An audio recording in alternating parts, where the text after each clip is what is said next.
Hello everybody and welcome to the Bad Guru world. I'm Siobhan and this is the amazing Lilia Sinclair of Heal Scotland. Hi, I am amazing, thank you. You are amazing, yes. So we are here today to talk to you all about this beautiful wild medicine breathwork, but we kind of want to get a wee idea of who you are first, Lilia, and what it is you've been doing with Heal Scotland over all of these years. So tell me more about what you've been doing. Well, Heal Scotland was an idea that just came into me about, because I realised that the body's pretty incredible. It's a healing machine and has an innate capacity to heal. And somewhere along the line, we've lost faith in the body and we thought that we needed other people to fix us. So I decided to set up a movement to try and help people understand all the decades of study that I'd had around the power of the mind, the power of nutrition, the power of the 5 elements to help the body recalibrate and heal itself, because it will. Absolutely. And you have been on a bit of a journey recently, haven't you? Yes. With this incredible, this wild medicine breathwork. I would love for you to tell me about your first breathwork experience and how it's kind of catapulted from your first experience yourself to where it's at right now. Well, I bought a book on Wim Hof. It was just after my dad died, which is about 12 years ago. And started just down the beach myself, breathing and going into the cold water. I developed I didn't realise what it was at the time, but I developed postmenopausal arthritis, so I had a lot of aches and pains in my body, and I knew intuitively going into the cold was going to help. Started doing breath work. Like most people, discovered the Wim Hof breath work, absolutely loved it. It was a total game changer. And then this year there was a bit of a major change for us because we set up Scotland's first ever pop-up healing centre in Sligachan in Skye. Yeah. And we ran 14 retreats back to back, and one of them was spectacular locations in the world, never mind in Scotland. And during that time, I suppose, I've been teaching the breathwork that became famous, Sook Sook Blow. I've been teaching it for years without really thinking about it, to be honest. It was a variation on Wim Hof and just with my own, little slant on it. But it really evolved that 3 months in Skye, where I started putting in a lot more letting go, a lot more about quantum physics, and a lot more about the heart and heart and brain coherence. And then people kept saying to me, this is the best breathwork I've ever done, and blah, blah, blah. And then you came up. My wee cheeky rascal, you see. And then, of course, Kenny from the Polar Bear Club came up, and then you two were quite vocal about how much you enjoyed the breathwork and that I needed to teach people how to do it, and I'd never, ever considered that. Yeah. And then because you kept nagging me... Never. Can you imagine that? I started to then think, what am I doing that's different? Why would this breathwork be getting such incredible feedback and really, what I would say, paranormal feedback? Because people were having very, very profound spiritual experiences and seeing people that had passed, and that shocked me initially. And then it started to just become really common and normal. And so then I realised, well, I'm putting letting go as a key part of it, and maybe opening the heart is a part of it. And I have to say, I've been as blown away by what's happening as anybody else. And I'm sort of like, whoa, what's happening here? And then you don't want to over-egg it, because you're like... Oh. Which you should, though, because it's the best thing ever. And if you've not done it, everybody needs to try it. Yes, it's definitely worth a try. Oh, definitely, for sure. And then there's a willingness. I've been screaming about letting go for 20 years. And you run a workshop, you'll be lucky if you get 2 or 3 people, because people don't want to let go. But weirdly enough, as soon as I start getting them breathing and oxygenated and the nitric oxide flowing, letting go happens. Yeah. And with guidance from me and with the kind of words, that the words are magical as well, people can get into a state where they can really let go of suffering. And for me, that's what it's all about. Do you want to move out of suffering? Has everybody suffered enough? Yeah, well, it's time. And now we know how to do it. Yeah. And the other incredible thing is when we do it as a collective, we tend to like to compete. And, you know, Joe Dispenza's documentary was a game changer for me in January because I watched it 10 times. Yeah. Because I was like, what's happening here? And I was like, it's the collective. It's the power of the collective. Everybody wanting the best for each other. It's not fighting over petty likes and whatever. Get together, and when we do things together, we're like tuning forks, aren't we? We literally elevate each other. The brains entrain, the cells start to mimic each other, the heart's open, and the elevation happens. You can actually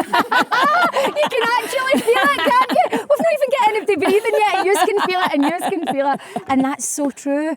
And then our vision, of course, then, is this collective.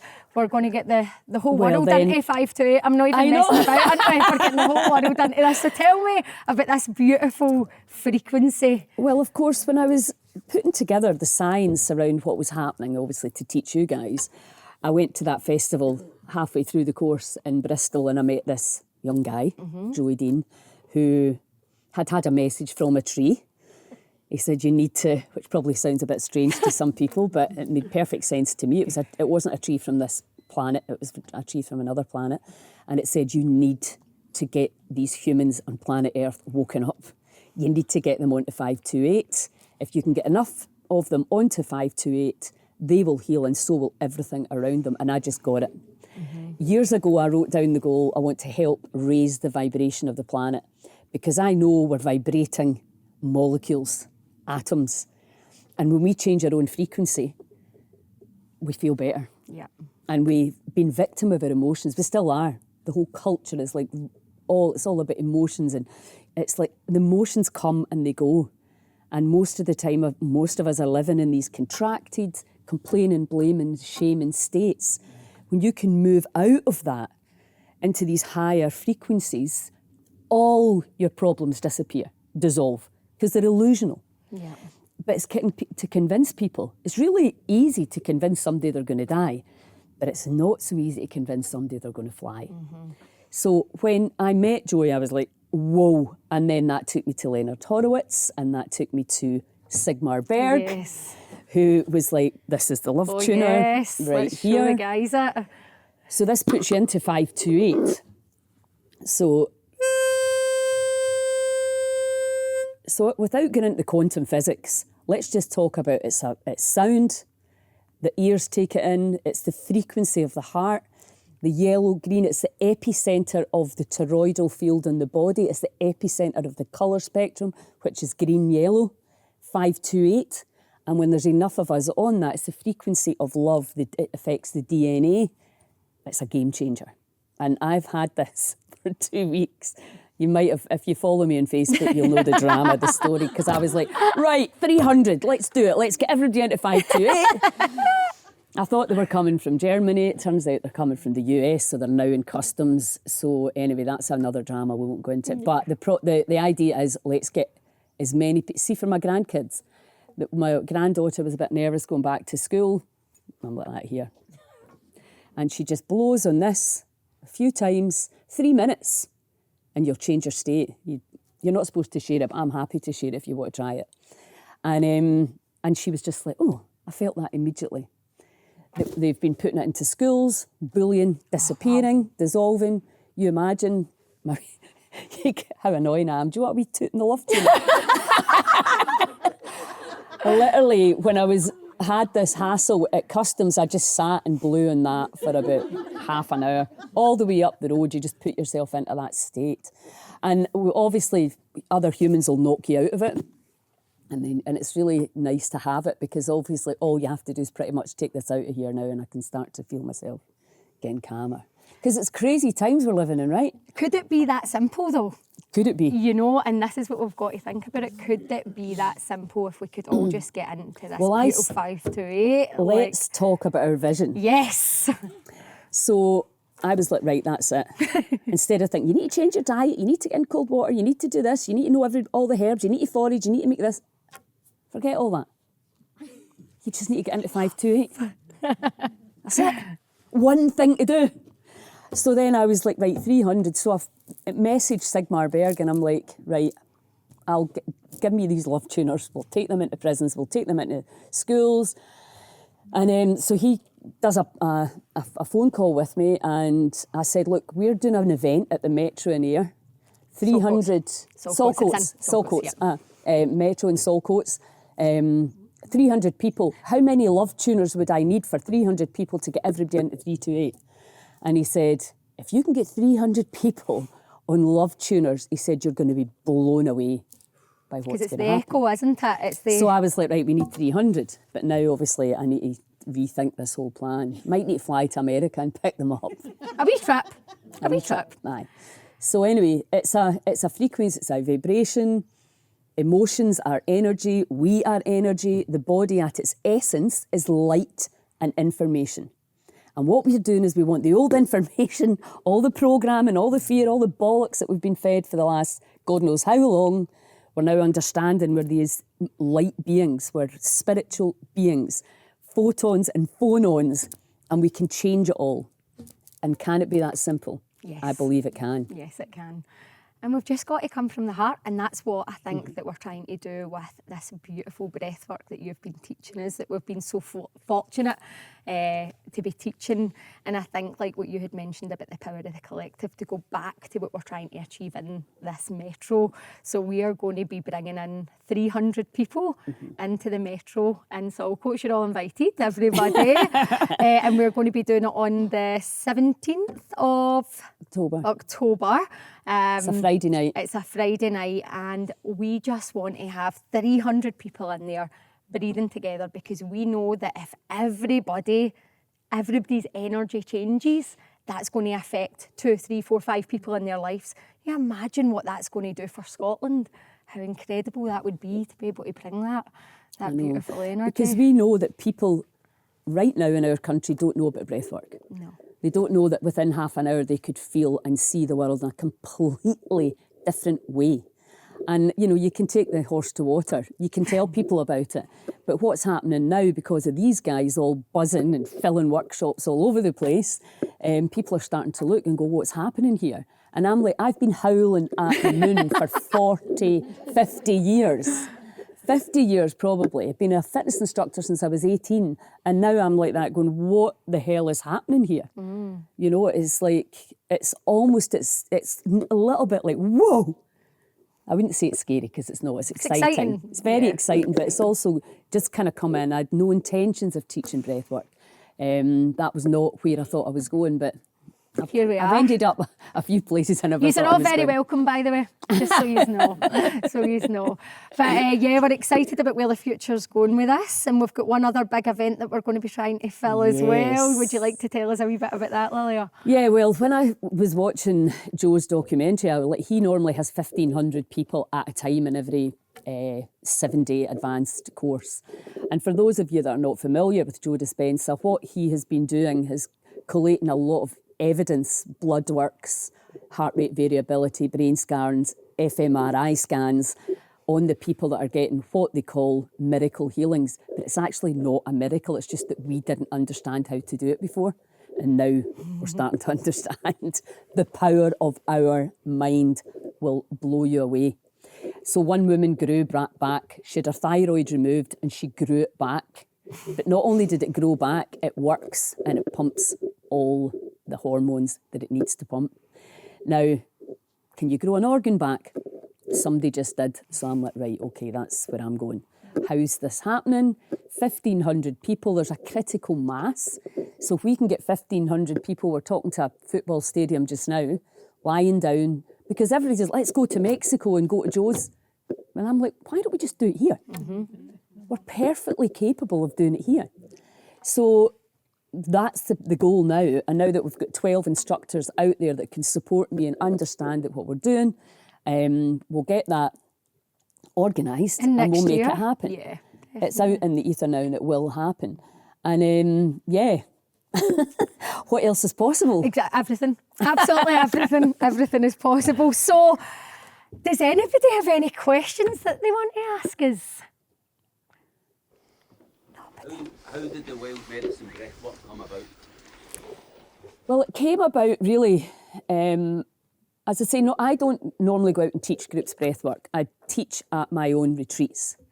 And I quite enjoyed it that way, and I can do what I like. And I've got people for usually a few days or a week, so I can manage it really easily when people, because let's face it, breathwork can be scary for some people, and tears can come, laughter can come, craziness can come. So that was quite a safe environment for me to do that. And then, as I say, it evolved organically, where I started adding in all the different things that I've learned over the decades. And we created this breathwork that, as I say, Kenny and Siobhan really are responsible for getting this out to the masses, because they were like, you have to teach this. Yeah. And that's why it's come together, and I kind of looked at what I was doing, the science around it. And it's way beyond. It's a metaphysical experience. It's not about proving stuff. You have to just breathe and see what comes up for you. And it will be different every single time. I've been doing breathwork now for like 12, 13 years, and you never get the same experience. But what I can categorically say is, at our festivals, when we've usually got around 100 to 120 people breathing, that's when I've had the biggest experiences. In Skye last year, there was about 5 of us down the front. We just all came to, and we were just like, we just went to heaven. That's how it was. Were you there, Jane? Yeah, it was crazy. And that's the power of the collective. And that's why it's good to do it with other humans. And when people go to Joe's, what he's demonstrating is every single advanced workshop, which is 7 days, they're getting exactly the same results, regardless of the level of meditator you are. They don't do, it's meditation that he focuses on, not, but he's bringing a lot of breathwork in now. And the people that are out in the sunbeds, the partners that are not doing them, guess what's happening to their levels as well? In doing the meditation, 40% increase in serotonin, lying out in the sunbed, mind your own business, 5% increase. That we are affecting and infecting each other, whether you know it, like it or not. We're interconnected. Mm-hmm. And it looks like there's space between us, but yeah, that's an illusion too. So there's some work to be done here then, isn't it? We're going to be infecting, affecting the masses with love. Yeah. And that's the vision. That is the vision. It's all about, and I mean, everybody wants love, right? Everybody wants to be loved, to feel love. And it turns out we can generate that energy within our own bodies. And that's, I suppose, where we're going now, where we realise you come and meet somebody when you're in that high vibration. It's going to be a much more successful relationship than if you're looking for somebody to make you feel better, to make you feel love, and to make you feel worthy. Because, you'll see this as well in the gym. Some people have suffered terribly. Yeah. And then, half an hour, 40 minutes in, the relief from the emotional suffering is palpable. And we have ways of measuring that. And, another thing that they discovered with the fMRIs is that we're predicting our own future. Now, we have a system where oncologists predict your future. And that's a dangerous, dangerous place to go if you're not aware of that. You need to know that you're a sovereign being, so powerful. Why is that so difficult to believe? So that's what we need to help people see. And you breathe and you let go and you will see it. Guaranteed. Incredible. Thank you for sharing that with us. Anybody else? Yeah, can you tell us a little bit, do you know that field you talk about, that epicentre from the heart? Uh-huh. And that toroidal fields? Yeah. Because that's what's happened to me through doing the course, through doing the breath work, that is for so long, do you know, and I totally, for years now, it's like science and spirituality coming together, Lilia, and you talk about this a lot, about that field, and I was like, I don't get this. I couldn't get my head around, my 3D thinking couldn't get my head around about that there was this field around me, and it was important that I started to work with that field. Can you talk a little bit about that? Because what's happened to me is I'm like, oh my God, there's a field. I'm able to, I'm like, right, that field's got to be clear. Everything in that's got to be intentional. So Can you talk a Yeah, little bit? well, the toroidal field, which I believe something I was reading recently, it was Nassim Haramein that really kind of brought this into the public awareness. So we have this energy field that comes up from the heart and round and comes down from the heart, and there's one inside the other, and this energy moves. And when our heart is closed, which a lot of our hearts are because it's been battered and bruised, and obviously to protect yourself, you keep this gate, this epicenter, the green ray of the heart, you literally shut it off. So when that is flowing, when your toroidal field is flowing uninhibited, the body heals itself. And when you start going, but look at them, he did that, they did that, you close the gate. And this is where non-judgment is critical for healing, because you're closing your own healing gate. So when the gate is open, and we'll do this during this breath work, I'll get you to imagine your field flowing, your heart open, and the field of energy, the innate intelligence that made you, me, all of us. Think about it. Started as one cell. The sperm comes in, the divine spark, bing, life begins. And then it divides and divides and divides and divides, and it made us. Did you have anything to do with that? No. Come on, admit it, you didn't. You had absolutely nothing to do with growing feet, growing hair, growing legs and arms, a beautiful heart, that was the first thing. None of that. Your reproductive organs, all of that just happened. Why? How does that happen? Where does that intelligence come from? And here we are going, well, you need to do this, you need to do that, and you need to do the next thing. And then you'll get, well, no. You need to open your heart. You need to let the energy flow. You need to trust. It's just crazy. Almost insulting how simple it is. Open the heart and let the energy flow, and the innate intelligence, the blueprint for health that you wear until you tormented yourselves out of it by blaming, shaming, complaining and moaning and groaning and criticising the body. It's not right. It needs to be like this way, that colour, this shape, all of that stuff. All the body hears is there's a problem, there's a problem, there's a problem. The gate shuts, the energy's inhibited. And then you get to 65 and you're a wee bit tired. Yeah? You're not meant to be. There's an infinite supply of energy. And brilliant quote from Leonard Horowitz, he said, 3% of you is down to your mum and dad. The rest, the 97%, is from the field. So we are missing out. Well, you're not going to miss out ever again, are you? Because now you know. You know the wonder of who you are. The incredible, incredible secret that we're now just starting to open up to. And I know you're here for a reason. You felt it. You like the feeling from the breathwork if you've done it before, but there's a reason why you're here, because we're waking up out of the slumber, the rubbish we've been told, and the madness. But don't get me started about all that. Now, I've got one more question for you. You ready to take these guys to heaven? The fifth dimension, La La Land, wherever you want to go, we're ready to take them. Absolutely. Are you ready? Enough talking. Oh, yeah, Let's do definitely it. Fantastic, Lilia. Thank you so much for thank opening up you. this and telling us your story and your vision. This is an exciting time, so we've just got to get it out there. So share this everywhere. Every one of these. Come to the Metro. Yes, come to the Metro. Come everywhere. Wes, Yeah, come all the festivals. All the festivals. Here's a squeeze. Here's a squeeze, Lilia. Oh, thank you.